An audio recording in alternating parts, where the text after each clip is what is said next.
They're three very different cars, driven by three people with very different lifestyles. But they all share one thing in common.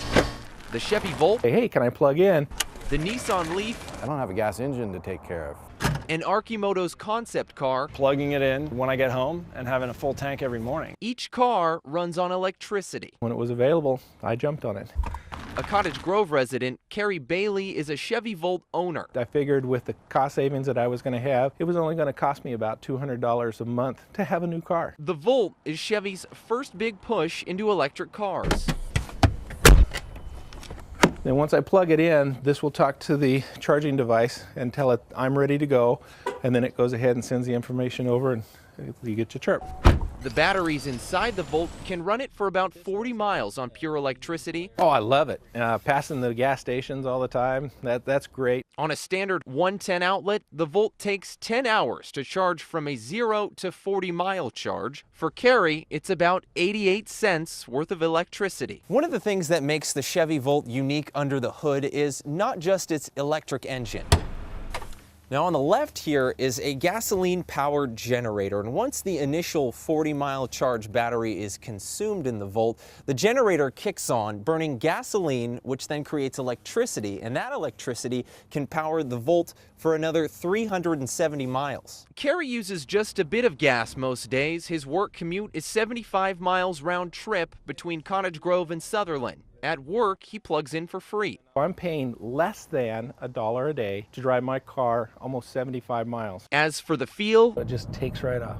It really hasn't been anything different. When I do get home, it takes an extra about 10 seconds to be able to pull the charger out and plug it in. But other than that, it's been just like a normal car. a normal car using much less gas. You start thinking about gas in hundredths of a gallon instead of gallons. But while gas is cheap for Carrie, the Volt cost him about $33,000 new after a $7,500 federal tax credit. The Volt's not for everybody. If you're doing very short commutes, it may not be for you. But when you're getting in the 20-mile to 30-mile range, then it starts becoming justifiable.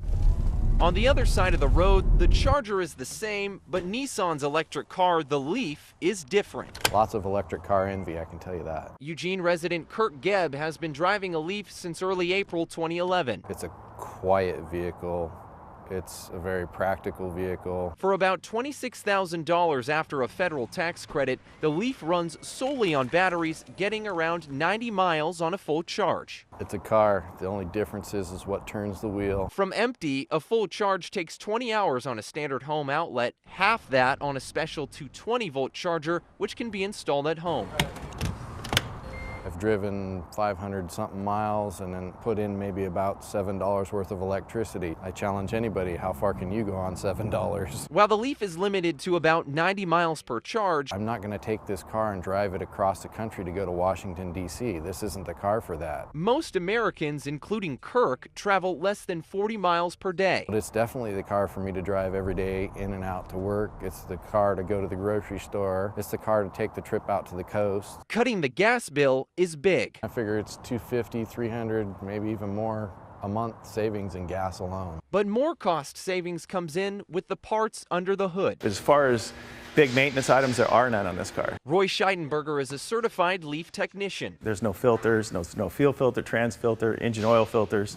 There's no wasted oil. The Leaf's brakes charge the battery, and their life is 4 times longer than a normal car. Basically, the only thing we change is the wiper blades, rotate the tires. The Leaf's batteries are under a 200,000-mile warranty. If any of the cells fail, Nissan will replace them. Maintenance costs are about 1/4 the charge of a normal conventional car. For Kirk, Connect to Information Center. there's just one issue, I haven't figured out how to use all the menus and things inside that vehicle yet. but it's something he'll get over. People just have to, there's like a stigma to get past that it's an electric vehicle.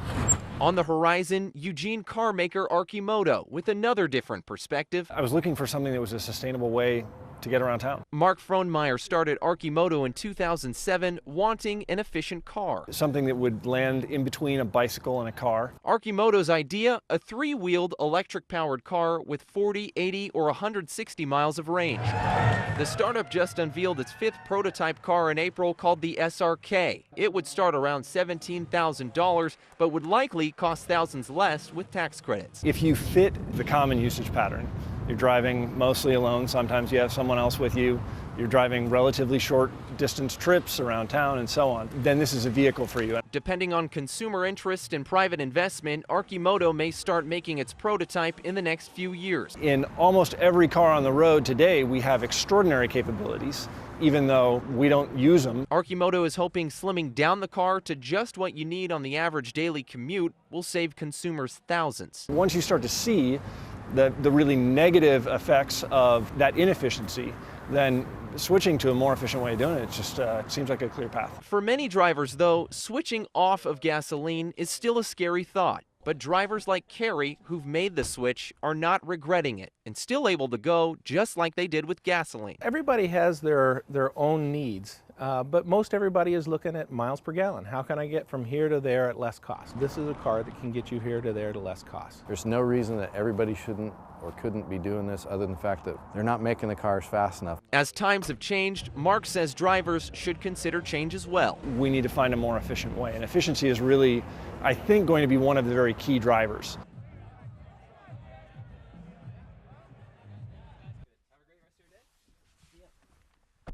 All right.